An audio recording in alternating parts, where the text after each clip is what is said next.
ठाण्यामध्ये नेमका कोण गड सर करणार आहे याबद्दल आता चर्चा रंगलेली आहे। महापालिका निवडणुका अवघ्या काही दिवसांवर आणि त्याच वेळी ठाण्याचा गड कोण जिंकणार याबद्दल दावे प्रतिदावे होत असतानाच आता ठाकरेंच्या शिवसेनेचे नेते संजय राऊत यांनी एक दावा केलेला आहे। ठाकरे बंधू सगळ्यांच्या ठिकऱ्या उडवतील असं संजय राऊत म्हणतात। ठाण्यामध्ये ठाकरेंची सेना आणि मनसेच्या युतीची घोषणा संजय राऊत यांनी करून टाकली। भाजपच्या अबकी बार 70 पारच्या नाऱ्याला उत्तर देताना त्यांनी 75हून अधिक जागा ठाकरे बंधू जिंकतील असं भाकीत केलं आणि त्यांच्या या दाव्याची शिंदेच्या शिवसेनेने मग खिल्ली उडवली।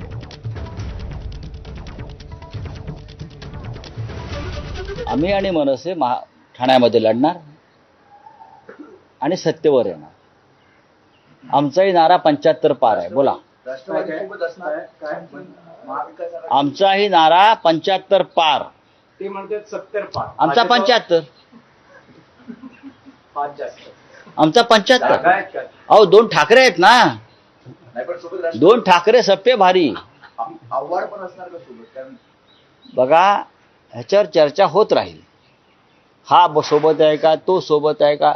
या क्षणी दोन ठाकरे करणार सगळ्यांच्या ठिकऱ्या।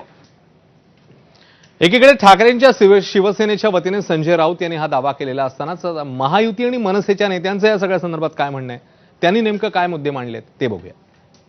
संजय राऊत ज्या ठिकाणी राहतात त्या भांडूप गावात आत्तापर्यंत शिवसेनेचा नगरसेवक निवडून आणू शकले नाहीत। नगरसेवक सोडा, शिवसेनेचा भगवा झेंडा सुद्धा त्या गावात लावला जात नाही। यांची ही परिस्थिती, आपल्या स्वतःच्या घरात ते शिवसेनेचा नगरसेवक निवडून आणू शकले नाहीत, तेवढी त्यांची कुवत नाही।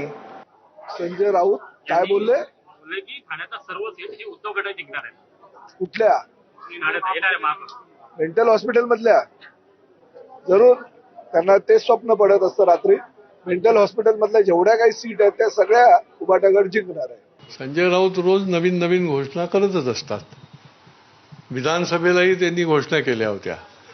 सगळ्या निवडणुकीमध्ये ते जे बोलतात त्याच्या नेमकं उलटं होत असतं। आत्ताच्या घडीला जर तुम्ही विचार कराल तर ठाण्यातले विरोधक म्हणून आम्ही 75 पार करू एवढे नक्की। हे फक्त हवा मारतायत, यांच्यात हिंमत नाही आहे वेगवेगळी लढायची, आणि लढायची हिंमत असं माझं चॅलेंज आहे।